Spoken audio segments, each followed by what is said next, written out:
ಏನ್ ಮಾಡೋದು, ಮಾಡಿದ ಕರ್ಮ ಬಿಡ್ಬೇಕಲ್ಲ.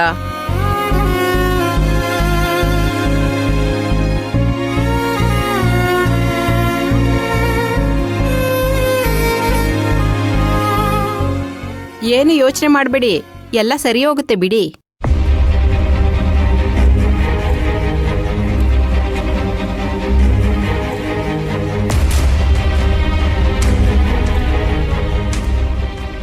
ಆಯ್ತು, ಈಗ ನೀವು ಬಂದ ವಿಷಯ? ಅಕ್ಕಪಕ್ಕದ ಮನೆಯವರು ಅಂದ್ರೆ ಒಬ್ರಿಗೊಬ್ರು ಆಗ್ಬೇಕಲ್ವಾ, ಅದಕ್ಕೆ ಪರಿಚಯ ಮಾಡ್ಕೊಂಡು ಹೋಗೋಣ ಅಂತ ಬಂದೆ. ನನ್ ಪರಿಚಯ ನಿಮ್ಗೆ ಆಲ್ರೆಡಿ ಇದೆ ಅಲ್ವಾ? ನನ್ ಬಗ್ಗೆ ತುಂಬಾನೇ ತಿಳ್ಕೊಂಡ್ಬಿಟ್ಟಿದ್ದೀರಾ. ಇನ್ನೇನ್ ತಿಳ್ಕೊಬೇಕು ಹೇಳಿ? ಬೇರೆಯವ್ರು ಏನೇ ಹೇಳಿದ್ರು ವೈಯಕ್ತಿಕವಾಗಿ ಗೊತ್ತಿರ್ಬೇಕಲ್ಲ. ನಿಮ್ಗೆ ಊಟಕ್ಕೆ ಕಷ್ಟ ಆಗ್ತಿದೆ ಅಂತ ಗೊತ್ತಾಯ್ತು.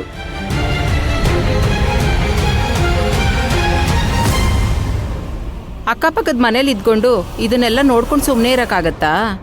ದೇವಸ್ಥಾನಕ್ಕೆ ಹೋಗಿದ್ದೆ, ಅಲ್ಲಿ ಪ್ರಸಾದ ಕೊಟ್ರು, ನಿಮ್ಗೂ ಕೊಟ್ಟೋಗೋಣ ಅಂತ ಬಂದೆ.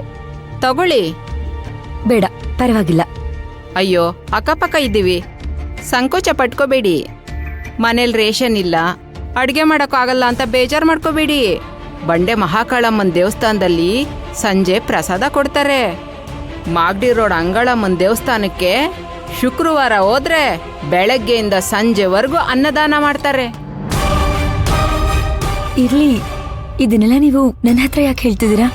ಬೇಜಾರು ಮಾಡ್ಕೋಬೇಡಿ, ಎಲ್ಲೆಲ್ಲಿ ಊಟ ಸಿಗುತ್ತೆ ಅನ್ನೋ ವಿಷಯ ನಿಮಗ್ ಗೊತ್ತಿರ್ಲಿ ಅಂತ ಹೇಳ್ದೆ ಅಷ್ಟೇ.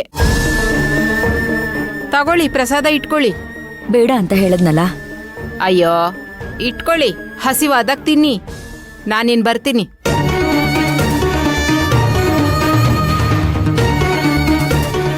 ಶಿವಗಾಮಿ ಅವರೇ, ಏನಾದ್ರೂ ಬೇಕು ಅಂದ್ರೆ ಸಂಕೋಚ ಇಲ್ದಂಗೆ ಕೇಳಿ, ನಾನು ಬರ್ತೀನಿ.